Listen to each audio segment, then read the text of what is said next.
Chapter 23 of the Public Ministers of Sovereign Power. In the last chapter, I have spoken of the similar parts of a commonwealth. In this, I shall speak of the parts organical, which are public ministers.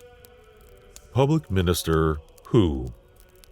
A public minister is he that by the sovereign, whether a monarch or an assembly, is employed in any affairs with authority to represent in that employment the person of the commonwealth. And whereas every man or assembly that hath sovereignty representeth two persons, or, as the more common phrase is, has two capacities, one natural and another politic, as a monarch hath the person not only of the commonwealth, but also of a man, and a sovereign assembly hath the person not only of the commonwealth, but also of the assembly, they that be servants to them in their natural capacity are not public ministers, but those only that serve them in the administration of the public business. And therefore neither ushers nor sergeants nor other officers that wait on the assembly for no other purpose but for the commodity of the men assembled in an aristocracy or democracy, nor stewards, chamberlains, cofferers, or any other officers of the household of a monarch are public ministers in a monarchy. Ministers for the general administration. Of public ministers, some have charge committed to them of a general administration, either of the whole dominion or of a part thereof. Of the whole, as to a protector or regent, may be committed by the predecessor of an infant king during his minority the whole administration of his kingdom, in which case every subject is so far obliged to obedience as the ordinances he shall make and the commands he shall give be in the king's name, and not inconsistent with his sovereign power. Of a part or province, as when either a monarch or sovereign assembly shall give the general charge thereof to a governor, lieutenant, prefect, or viceroy. And in this case also, every one of that province is obliged to all he shall do in the name of the sovereign, and that not incompatible with the sovereign's right. For such protectors, viceroys, and governors have no other right but what depends on the sovereign's will, and no commission that can be given them can be interpreted for a declaration of the will to transfer the sovereignty without express and perspicuous words to that purpose. And this kind of public ministers resembleth the nerves and tendons that move the several limbs of a body natural. For special administration, as for economy. Others have special administration, that is to say, charges of some special business, either at home or abroad. As at home, first for the economy of a commonwealth, they that have authority concerning the treasure as tributes, impositions, rents, fines, or whatsoever public revenue, to collect, receive, issue, or take the accounts thereof, are public ministers. Ministers because they serve the person representative, and can do nothing against his command, nor without his authority. Public because they serve him in his political capacity. Secondly, they that have authority concerning the militia, to have the custody of arms, forts, ports, to levy, pay, or conduct soldiers, or to provide for any necessary thing for the use of war, either by land or sea, are public ministers. But a soldier without command, though he fight for the commonwealth, does not therefore represent the person of it, because there is none to represent it to. For every one that hath command represents it to them only whom he commandeth. For instruction of the people. They also that have authority to teach or to enable others to teach the people their duty to the sovereign power, and instruct them in the knowledge of what is just and unjust, thereby to render them more apt to live in godliness and in peace among themselves and resist the public enemy, are public ministers. Ministers in that they do it not by their own authority but by another's, and public because they do it, or should do it, by no authority but that of the sovereign. The monarch or the sovereign assembly only hath immediate authority from God to teach and instruct the people, and no man but the sovereign receiveth his power de gratia simply, that is to say, from the favor of none but God. All other receive theirs from the favor and providence of God and their sovereigns, as in a monarchy de gratia and regis, or de providentia and voluntate regis.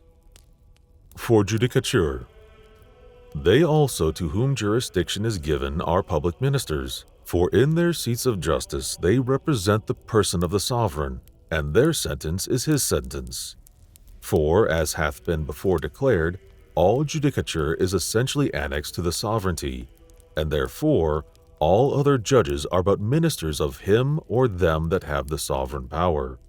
And as controversies are of two sorts, namely of fact and of law, so are judgments, some of fact, some of law. And consequently in the same controversy there may be two judges, one of fact, another of law. And in both these controversies there may arise a controversy between the party judged and the judge, which because they be both subjects to the sovereign, ought in equity to be judged by men agreed on by consent of both, for no man can be judge in his own cause. But the sovereign is already agreed on for judge by them both, and is therefore either to hear the cause and determine it himself, or appoint for judge such as they shall both agree on. And this agreement is then understood to be made between them divers ways. As first, if the defendant be allowed to accept against such of his judges whose interest maketh him suspect them, for as to the complainant he hath already chosen his own judge, those which he accepteth not against are judges he himself agrees on. Secondly, if he appeal to any other judge, he can appeal no further, for his appeal is his choice.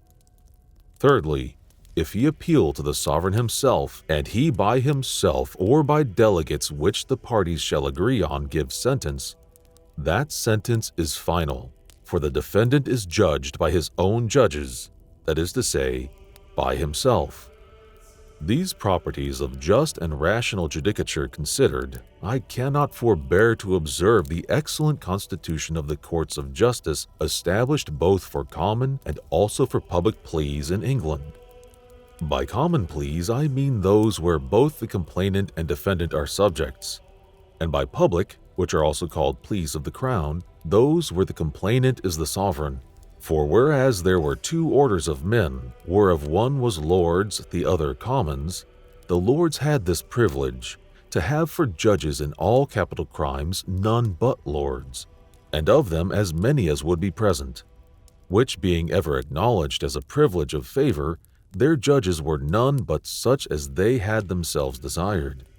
And in all controversies every subject, as also in civil controversies the lords, had for judges men of the country where the matter in controversy lay, against which he might make his exceptions, till at last 12 men without exception being agreed on, they were judged by those 12. So that having his own judges, there could be nothing alleged by the party why the sentence should not be final. These public persons, with authority from the sovereign power either to instruct or judge the people, are such members of the Commonwealth as may fitly be compared to the organs of voice in a body natural.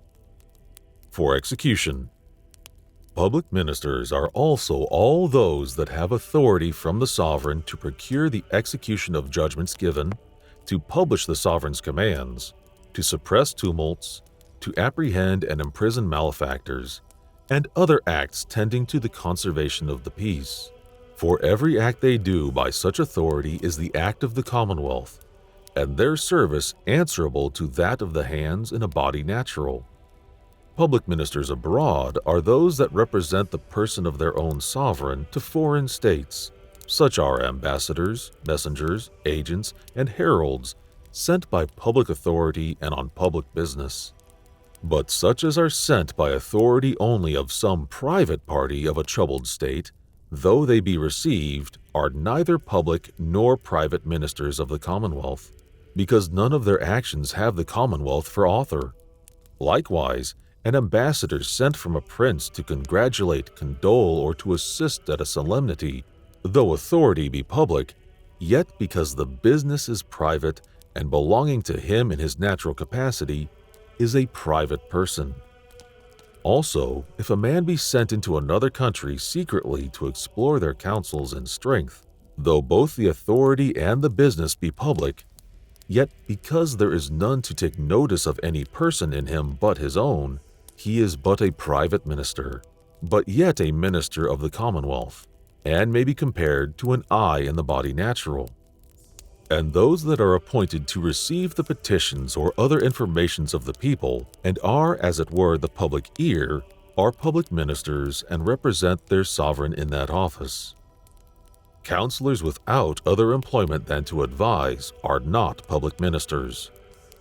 Neither a counselor nor a council of state, if we consider it with no authority of judicature or command, but only of giving advice to the sovereign when it is required, or of offering it when it is not required, is a public person, for the advice is addressed to the sovereign only, whose person cannot in his own presence be represented to him by another.